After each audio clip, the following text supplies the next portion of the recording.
भोजन वर्गाने त्यांचं स्वागत करतो आणि मी माझं तुम्हाला थोडक्यात ओळख देतो. मी कुची गाव तरी गावाचा शेतकरी कुटुंबात जन्माला आलेला आणि निसर्गावर प्रेम करायला अशी इच्छा होत नव्हती. पण काही गोष्टी खेड्यात राहून माझ्या लक्षात आल्या की साप म्हणजे की एकदम भीती निर्माण होते आणि सापाविषयी भरपूर गैरसमज आहे आणि ते कुठं निघावं यासाठी असे आपल्या खेडेगावात प्रत्येक गावागावात एक चांगला आणि छान सुंदर सर्प घडला पाहिजे हे त्यावेळी चिंगारी पेटली आमच्या काळजामध्ये.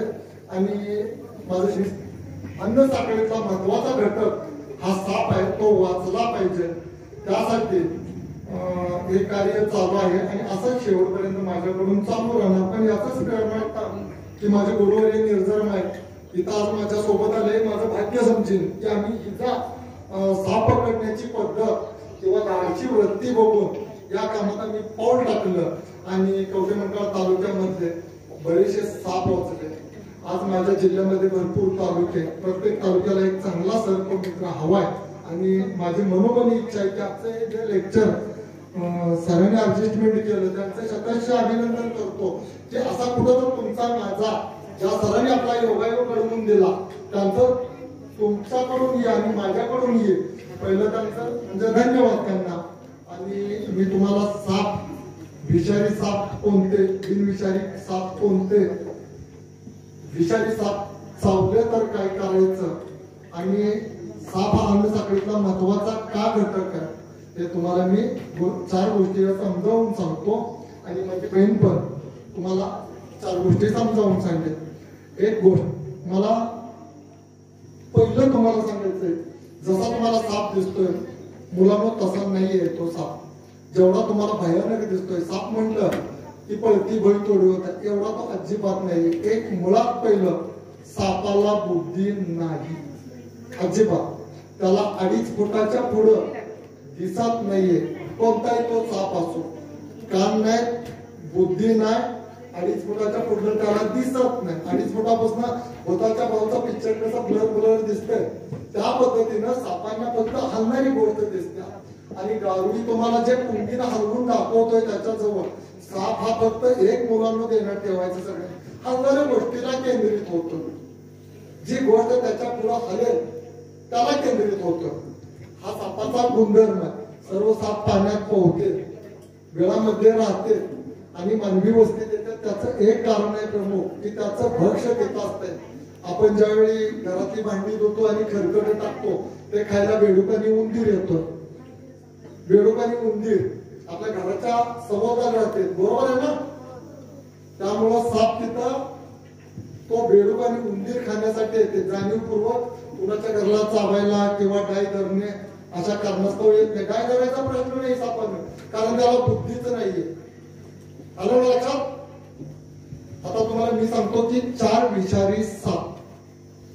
किती? 4. आणि बाकीचे जेवढे साप आहेत 100 प्रकारचे तेवढे सगळे बिनविषारी. त्यातले काय निमविषारी 3 प्रकार आहेत सापांचे, विषारी, निमविषारी आणि बिनविषारी. म्हणजे ते किती वेळा 1000 वेळा तुम्हाला चावले तर त्यांच्यापासून काहीही धोका नाहीये असे साप आहेत. आणि जे विषारी 4 साप आहेत त्या 2 प्रकारचं विष आहे. किती प्रकारचं? एक न्यूरोटॉक्सिक आणि एक हिमोटॉक्सिक. 4 विषारी सापापैकी 2 जे नाग आणि मन्यार साप आहेत त्यात न्यूरोटॉक्सिक आहे. गोनस आणि फुरसे या सापामध्ये हिमोटॉक्सिक. मला जीवन साप दाखवू शकत नाही. 1972च्या कलमानुसार सापाला पकडणे कायद्यानं गुन्हा आहे. सापाला असं बंदिस्त करणे गुन्हा आहे.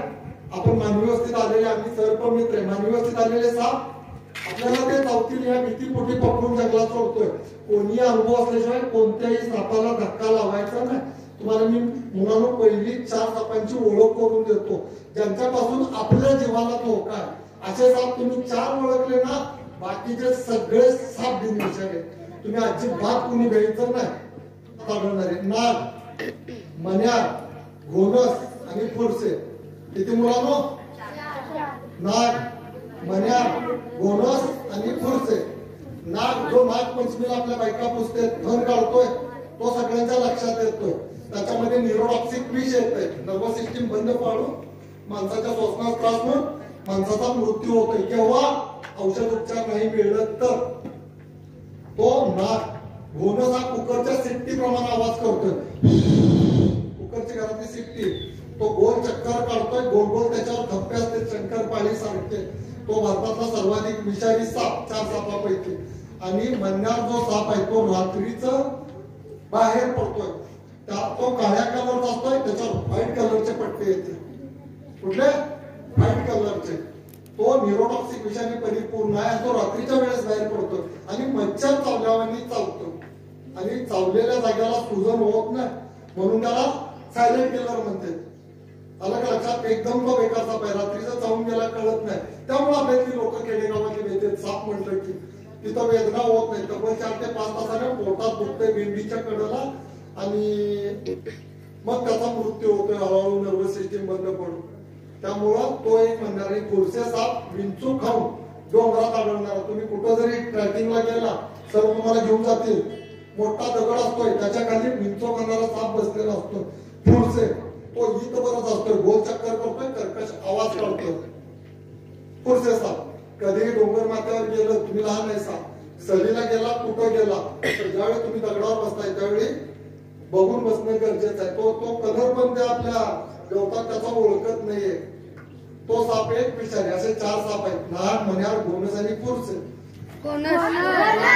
आणि हा घोणस याला इंग्लिश मध्ये काय म्हणतात? रसाळ वायपा. आणि हा घोणस कुकरच्या शेट्टी प्रमाणे आवाज करतोय. एका पैक्या घरात कमीत कमी 20-20 वर्ष आयुष्य करतोय. पिल्लांना जन्म देणारा साप आहे. त्याला 50-60 पिल्ले होतात. नदी काढत आले मुलांना तुम्हाला की बाकीच्या सापावर श्वास केल वायपार पुरसे. हा कुठं आढळतोय? डोंगरात विंचू खाऊन जगणारा. श्रावण महिन्यात आपला पाऊस पडतोय ना, आणि आपण श्रावण महिन्यातच फिरायला जातो. पट्टे असते. तुम्ही म्हणणार विषारी सापांविषयी गलतफहमी होता. तुम्ही साप बघून घ्या, तो कुकरी बिन विषारी सर्प आपल्या मानवी व्यवस्थेत सगळ्यांच्या येतोय. लहान छोटासा साप असतोय, बघितला? हा मांडूळ, 2 कुंडी मांडूळ. आपण म्हणतात माहिती आहे? गांडूळ नवर रे मांडूळ. मांडूळ हा. आणि त्याला 2 तोंड नसते, कळलं ना? फक्त त्याची कशी रचना आहे, 2 तोंड मांडूळाला नसते, ते एकच तोंड असते. आणि दुसरी एक गोष्ट महत्वाची मांडूळ, हा जो मांडूळ आहे हा विकला जातोय म्हणतात. आपल्या गरीब शेतकऱ्याची मुलं साप पकडते, मी जवळनं बघडले, ₹1 कोटी जातोय. मग मी फॉर्च्युनर घेऊन आलो असतो तिथं, बरोबर आहे ना? ₹1 कोटी मी रोज 10-20 साप धरतोय महिन्यात असले. त्या साप विकला जातोय हा एक त्याचा गैरसमज आहे. 5 पैसे सुद्धा या सापाची किंमत नाही. फॉरेस्ट डिपार्टमेंट एखाद्याने साप विकायला पकडला तर त्याची किंमत होत नाही. तो मोठा गैरसमज आहे. डिपार्टमेंट सजा करते, आपलं महाराष्ट्र डिपार्टमेंट फॉरेस्ट, त्याला 7 वर्षाची सजा होते असला साप पकडला तर. कोणीही तो मोठा गैरसमज. आणि तुम्ही लिहिलेलं वाचून सांगता? बघितलंय. हा धामण आहे, हा खरा शेतकऱ्यांचा मित्र आहे. धामण पासून काहीही लोकांना नाही. उंदर खायचं मशीन आहे आपलं. धामण सापाची रचना बघा तुम्ही. त्याचं तोंड लहान असतंय आणि लांबी जादा असत्या. नाग साप हा लांबा असतोय, तोंड मोठं असतंय, जाडा फन करतोय तो. आणि हा साप आपल्या फायद्याचा. हा साप कुणीही मानवस्तिकाला मारायचा नाही आणि त्याच्यापासून काहीही धोका नाही. हा उंदर खाऊन शेतकऱ्यांनाच मदत करतोय. हा साप जरी आपल्या घरासोबत असेल जवळ तर एक ही विषारी साप तुमच्या घराजवळ येणार नाही. स्विमिंगला जातो तर 4-5 मुलं आहेत,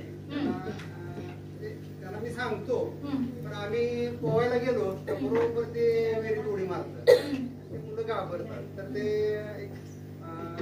सर्वेश विषारी साप आहे. हा साप बिनविषारी आहे, पण चावतो जास्त प्रमाणात. चावण्याचं एकही चान्स सोडत नाही.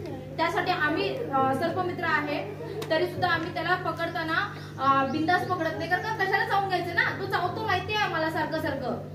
मग त्याला आम्ही पिशवी चादर पकडत असतो. तो साप चावला तरी काही होत नाही. एवढंच की सापाची एक्झॅक्ट माहिती पाहिजे की तो साप कन्फर्मली तुम्ही ओळखलाय का पाण्याला, कारण का पाण्यामध्ये दुसरे साप पण राहतात. आम्ही साप चावला तर काय करायचं लक्षात आलं सगळ्यांच्या? पहिलं घ्यायचं ना गार पाण्यानं जखम धुवायची, स्क्रॅप बँडेज आधारी बांधायचं, नाही कोण तर चावर फास मारते हे इथं सापतावलं की इथं बांधतेच. ते चुकीचं आहे आवळून बांधणं.